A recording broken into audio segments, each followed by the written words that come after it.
Y'all didn't know that service started at 10 o'clock this morning, did you?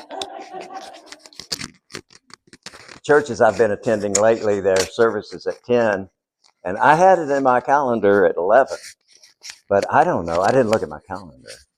So I showed up here at 10 expecting and saying, well, I guess we're not going to have church today. And Maxine had to calm me down and say, well, yes, we are.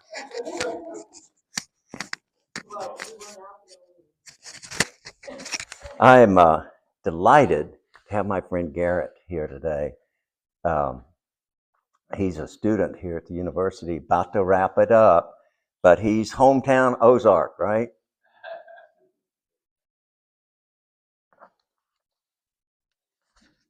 And Lane, I should say, when we come to prayers, got up sick this morning.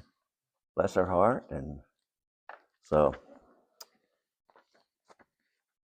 she didn't make the trip because of that.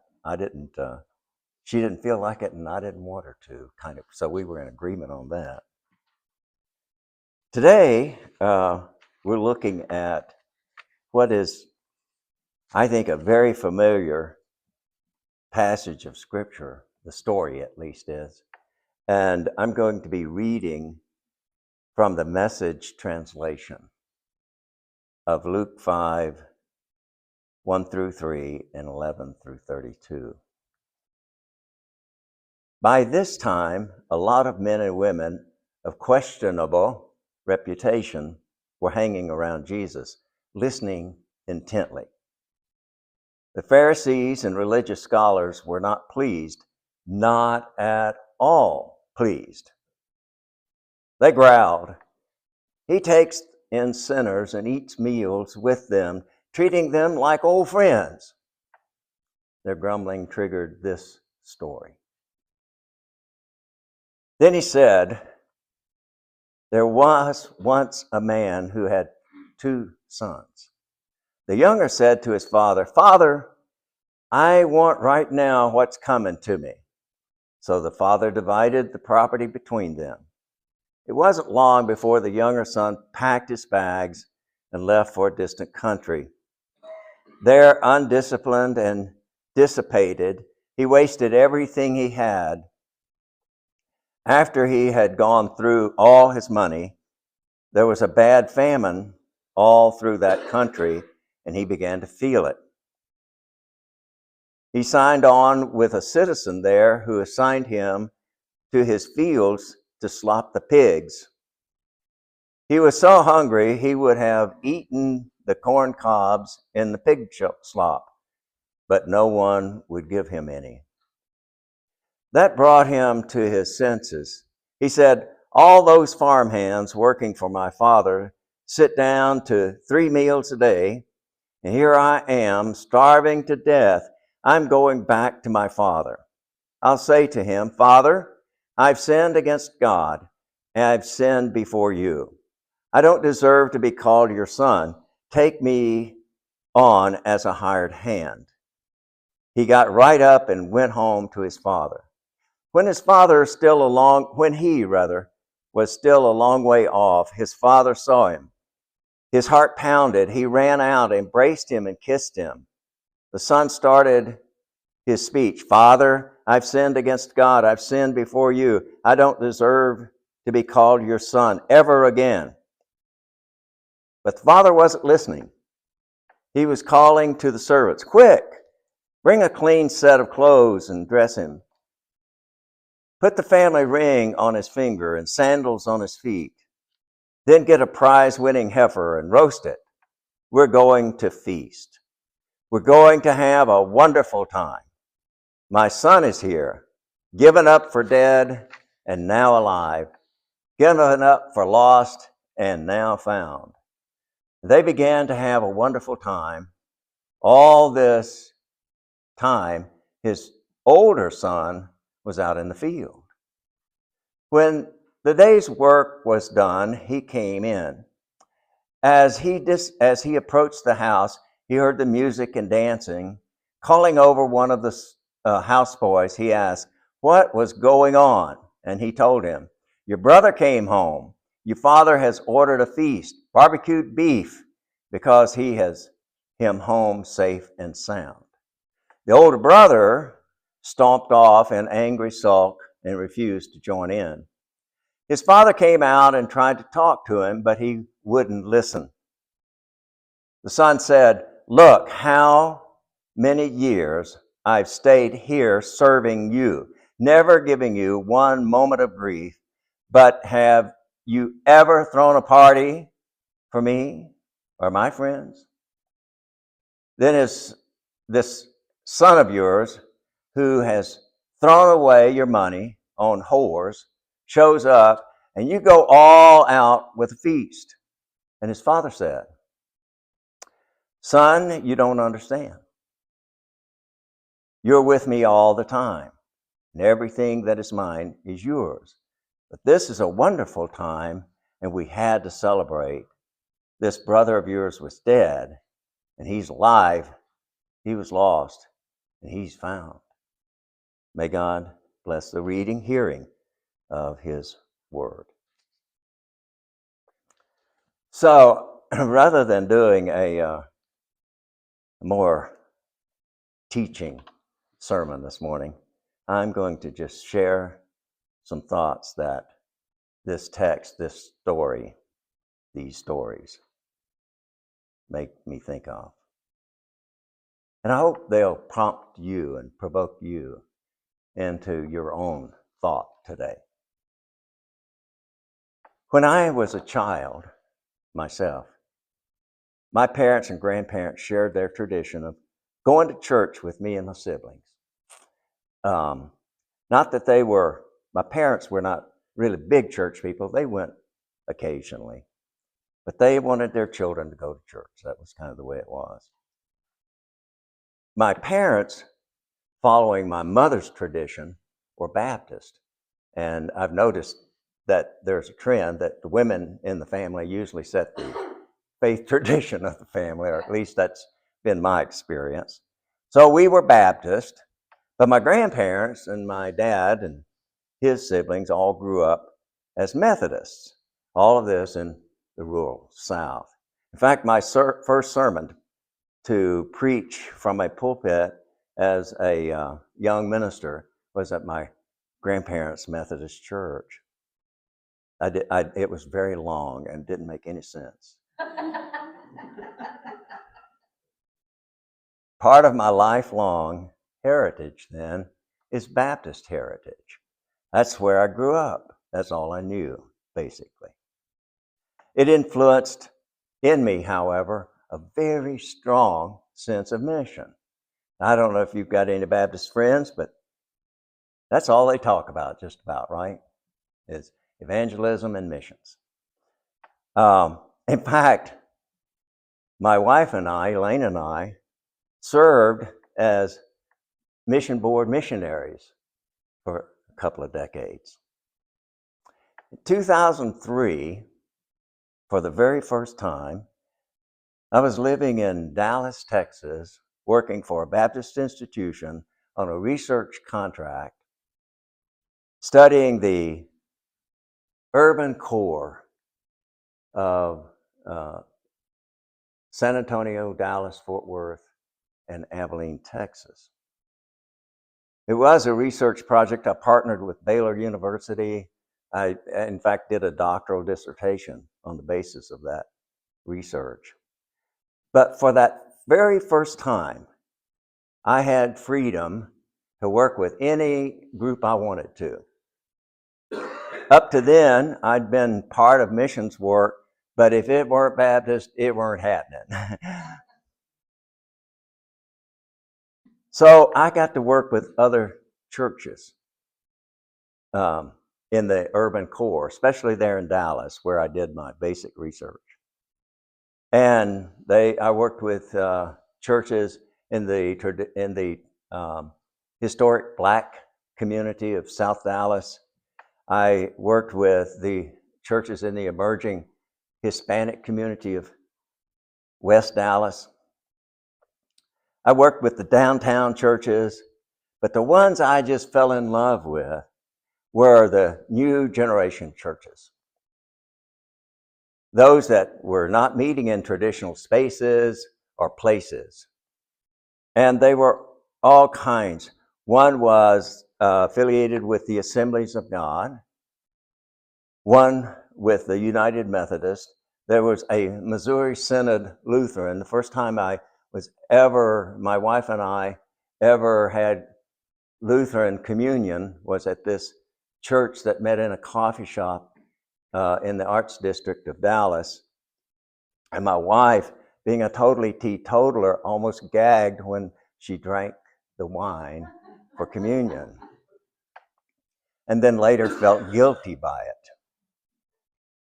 That young pastor who was doing everything kind of fresh and new, building a whole new community there in the Arts District of Dallas, said that they were trying to figure out how to put the Luther in church. I worked with Evangelical Lutheran Church of America out of Chicago and replicated some of the work they were doing in Texas. I got invited to attend a Caribbean regional mission gathering at the ELCA church in San Antonio, and I didn't know anybody, and so I walk in and sit down, and I figure I am really, a outlier, whatever you call it, to this group. And the female priest came to me and invited me personally to share communion. And I've never, ever forgotten what that was like. I worked with Episcopals. I remember, and I don't know if you know Lutherans or Baptists, but they tend to be kind of reserved and don't partner really well with other groups, they don't. Not trying to be rude about it, but I do remember that the pastor of the little Lutheran Missouri Synod Lutheran Church starting up in that coffee shop had a child die, 3 years old. And tragic as it was, we all went to the big steepled Lutheran church for the ceremony at her death, the funeral. And there in that church, I remember the priest with all of his garments and his instruments was going up and down the aisles, and he was flinging holy water like this. And as he would come by, he would fling that water on whoever it would reach. And he would say, "And Anna was baptized, and so are you." And I said to my Lutheran friends, "I'm a baptized Lutheran," and they didn't like that at all.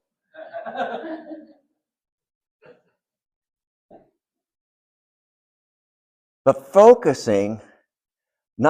my research was not focusing on the people who found church, but the people who were not looking for church.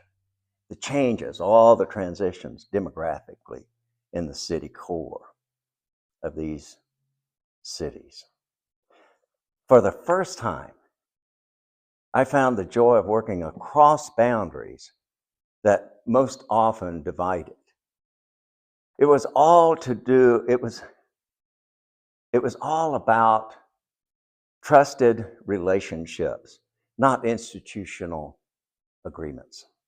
The institutions would have never agreed, but the people built trust. The young 20-something-year-old church plant pastor in the Arts District of Dallas was the only pastor in the 5 years I did this research project, the only pastor who came and brought my wife and I down and knelt with us and prayed a blessing for us. And that broke all the rules. So when we begin to think about who's part of the herd, we have to broaden our understanding of what that means. I'm fine and comfortable and feel excited about being part of a denominational family, the disciples of Christ, that is all embracing and welcoming and sharing, and tries to live as much as possible with no boundaries of inclusion. I found it exciting and invigorating, actually, working across boundaries that often divided.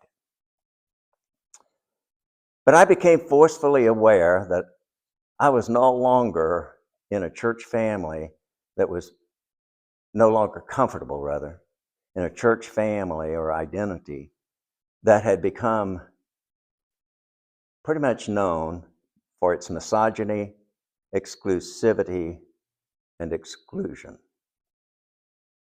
So in 2008, I made a break.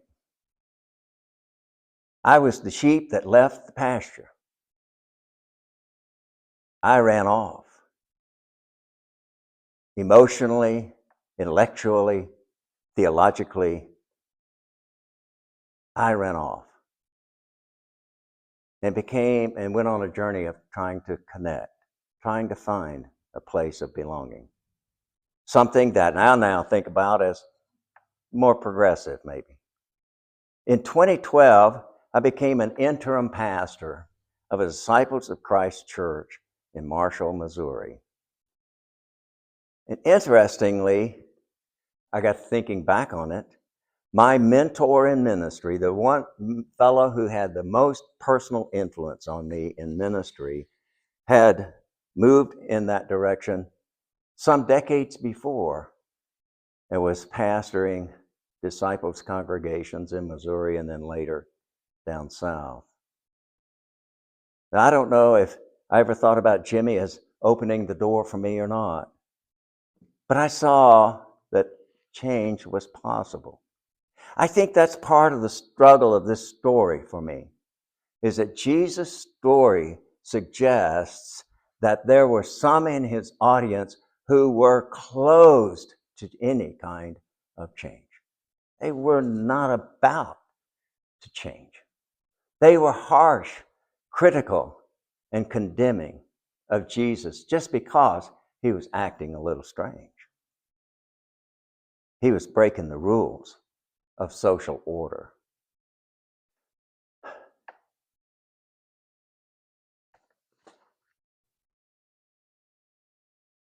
When, and this is how Garrett and I got to know each other, serving as the pastor of Ozark Christian Church.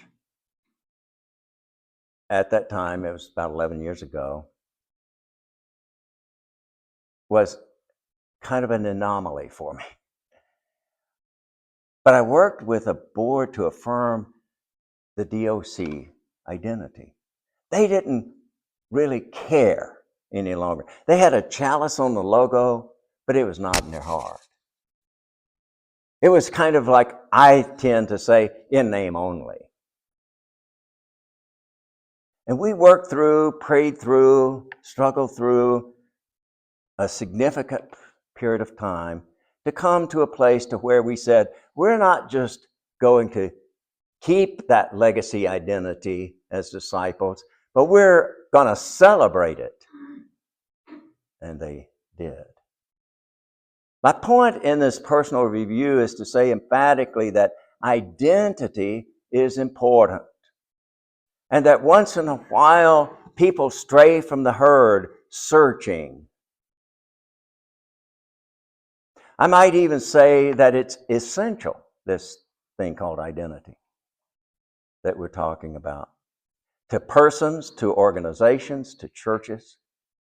Confused identity for an individual is almost a therapeutic crisis. Confused identity for an organization is certain failure. And confused identity for a church is misguided alliances. In Wikipedia, or Webpedia now I guess it's called, there's a definition about identity. It goes like this. Identity is the set of qualities, beliefs, personal traits, appearance, or expressions that characterize a person or group. Identity emerges during childhood as children start to comprehend their self-concept, and it remains a consistent aspect throughout different stages of life. It's the one constant. But what about those who struggle with identity? I have friends who are going through that experience, who all of a sudden think that their identity no longer fits their personhood. They're like the sheep that left the herd and went off on its own, kind of thing. And people, it seems, almost would say, let them go. We don't need them. They left.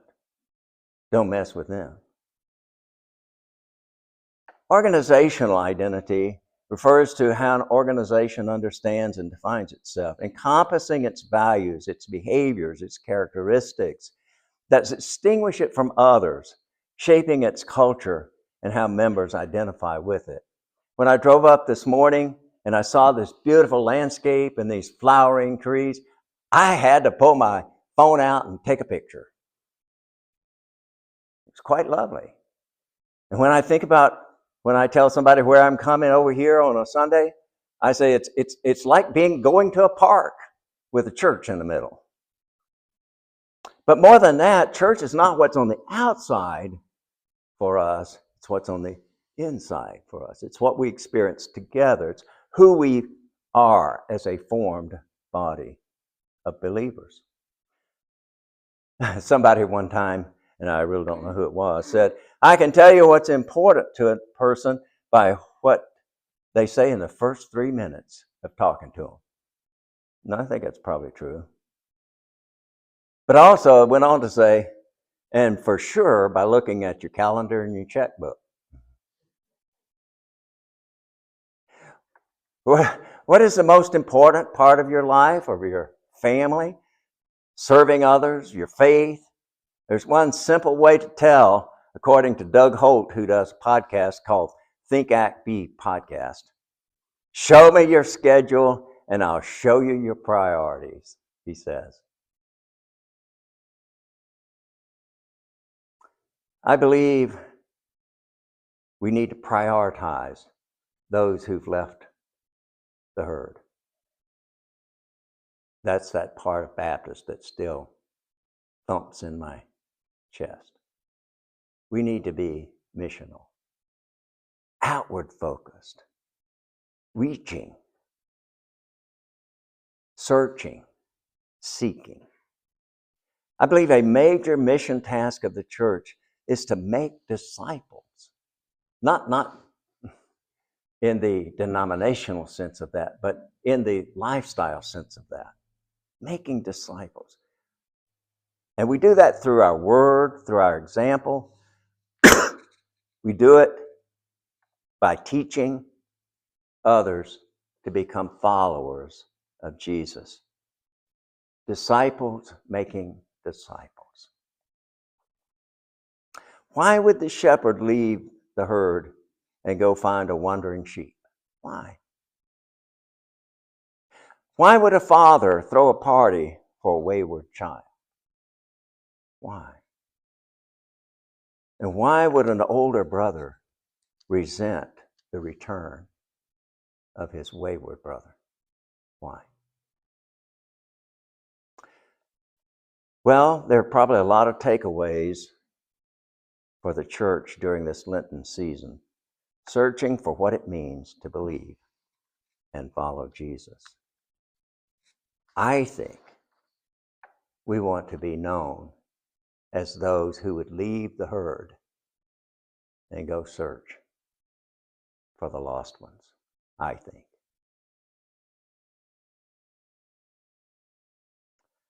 This, for me, is a journey through Lent of getting to know who Jesus is. Jesus, if you noticed, was not ridiculed by those who were experiencing lostness and confusion and waywardness, the sinner crowd.